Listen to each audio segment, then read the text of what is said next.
Bonjour à tous, merci aux organisateurs de l'AMCAR pour cette invitation à partager avec vous la revascularisation des patients avec cardiopathie ischémique et dysfonction sévère du ventricule gauche. Je suis réellement désolé de ne pouvoir me joindre à vous cette année. J'ai malheureusement été pris par d'autres engagements. Voici mes conflits d'intérêts. Alors la première question qui vient à l'esprit lorsqu'on parle des patients avec cardiopathie ischémique et fraction d'éjection altérée, c'est de savoir s'il y a un intérêt ou non à leur proposer une revascularisation, qu'elle soit chirurgicale ou instrumentale. Et vous allez voir que en la matière, les choses ont relativement évolué au cours du temps. La première étude randomisée dont on dispose, c'est l'étude ART, publiée en 2011, qui portait sur un nombre relativement restreint de malades, 138 patients avec FEVG inférieur à 35%, avec deux stratégies qui étaient évaluées, un traitement médical conservateur comparé à un traitement plus agressif avec coronarographie et l'objectif de proposer aux patients une revascularisation instrumentale ou chirurgicale. Les deux groupes étaient comparables en termes d'ischémie ou de viabilité myocardique et comme vous pouvez le voir ici, eh bien, aucune différence n'est apparue en termes de mortalité à l'échéance de 5 ans entre les deux stratégies, laissant penser que chez ces patients-là, eh bien, le traitement médicamenteux faisait aussi bien qu'une revascularisation, quelle qu'elle soit. L'étape suivante a été de s'attacher à vérifier si la revascularisation pouvait être bénéfique si elle était guidée sur une ischémie et une viabilité documentée avec l'examen de référence qui est le PET-FDG. Et c'est ce à quoi s'est attachée l'étude Partout, qui inclut un petit peu plus de patients, 430, tous avec une fois encore une fraction d'éjection inférieure à 35%. Et vous le voyez, eh bien, aucun bénéfice notable n'a été observé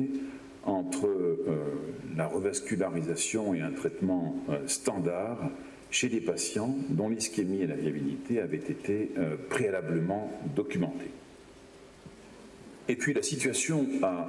évolué en 2014 et 2016 avec la publication de l'étude STITCH. L'étude STITCH, c'est un essai randomisé qui a porté sur 1212 patients avec deux stratégies, une stratégie de revascularisation chirurgicale associée à un traitement médicamenteux optimal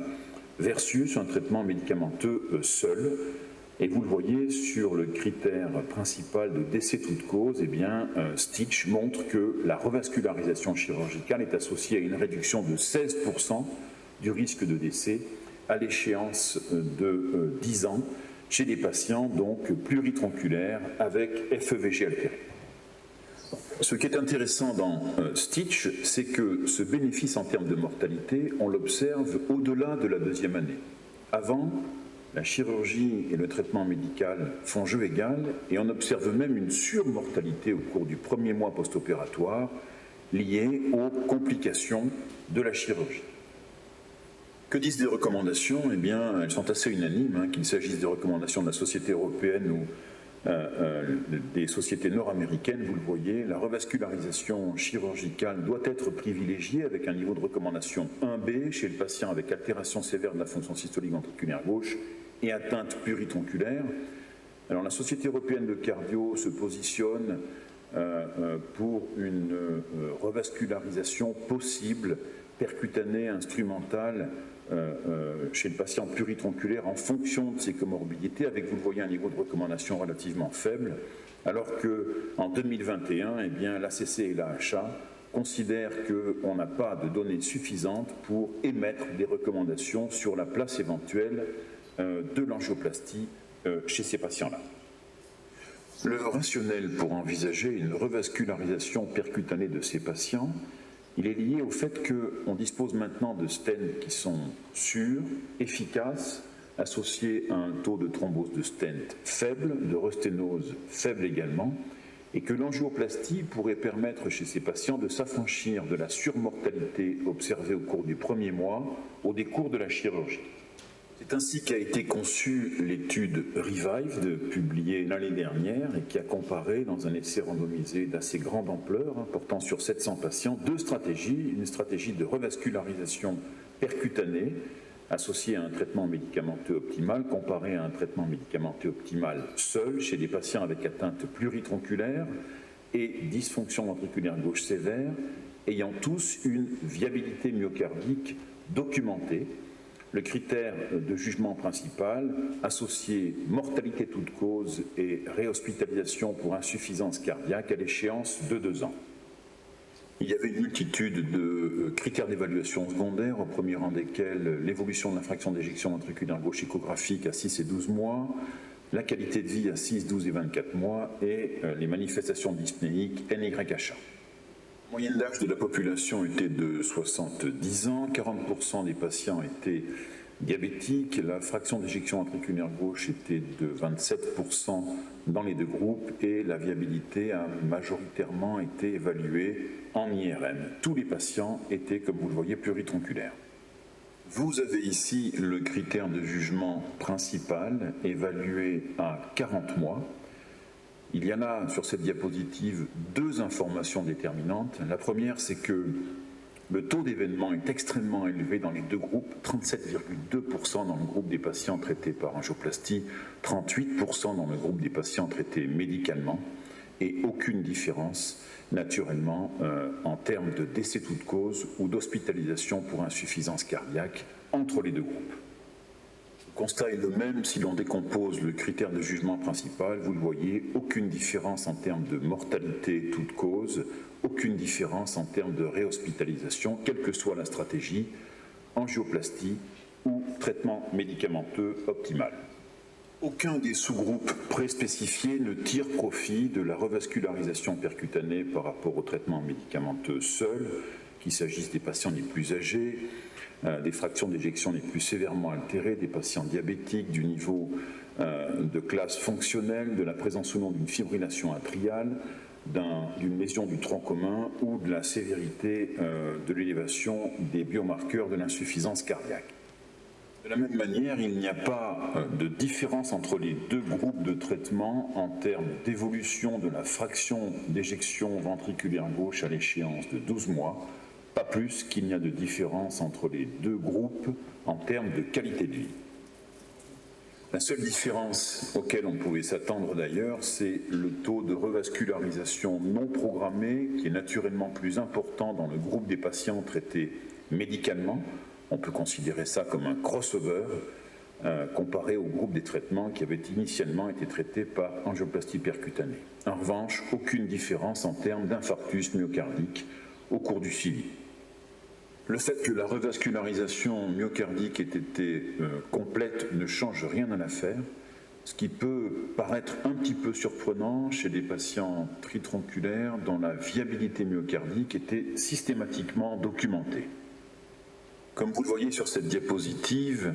les événements observés dans les deux groupes à 40 mois s'inscrivent parfaitement dans le cadre des données de la littérature publiées à ce jour chez les patients insuffisants cardiaques. Alors comment faut-il interpréter les résultats de Revived ? Eh bien, première information, c'est que la mortalité reste extrêmement élevée de ces patients avec cardiopathie ischémique pluritronculaire à fraction d'éjection ventriculaire gauche altérée, mortalité de l'ordre de 35% à l'échéance de 5 ans, que le traitement médical semble efficace dans ce contexte, bien que, je vous le rappelle, il n'y avait pas d'inhibiteur des SGLT2 dans Revived, qu'il n'y a pas de signal négatif lié à la revascularisation par angioplastie chez ces patients fragiles, mais c'est quand même une moindre satisfaction, surtout que comparé au traitement médical, eh bien, l'angioplastie échoue à réduire la mortalité, les hospitalisations pour insuffisance cardiaque, les infarctus du myocarde ou à améliorer la fraction d'éjection ventriculaire gauche. Le problème de Revived, qui était un problème qui était déjà antérieurement identifié, c'est que Revived remet certainement en question le concept de viabilité myocardique comme critère de sélection des patients candidats à une revascularisation, et ça c'est quelque chose dont on va devoir tenir compte à l'avenir. Les examens dont on dispose en pratique clinique quotidienne aujourd'hui ne permettent pas sans doute d'identifier les patients candidats à une revascularisation et que la viabilité myocardique évaluée avec ces examens-là ne rend pas compte de l'impact de la revascularisation sur le pronostic, qu'elle semble identifier les patients à plutôt bas risque et que sans doute à l'avenir, il faudrait qu'on puisse disposer d'examens qui permettent de faire la distinction entre le myocarde hibernant, le myocarde sidéré ou le myocarde menacé. Alors que faut-il retenir de tout cela? Eh bien que chez les patients avec altération sévère de la fonction systolique ventriculaire gauche, atteinte pluritronculaire, ischémie et viabilité myocardique documentées et qui sont traités par un traitement médicamenteux optimal, eh bien le fait d'adjoindre à ce traitement médicamenteux optimal une revascularisation percutanée par angioplastie ne permet pas de réduire la mortalité toute cause, les manifestations d'insuffisance cardiaque, d'améliorer la fraction d'éjection ventriculaire gauche ou la qualité de vie, et que dans ce contexte, eh bien, la revascularisation chirurgicale par pontage reste certainement recommandée en première intention, en stratégie de première intention chez ces patients-là. Merci de votre attention et bonne fin de congrès à tous.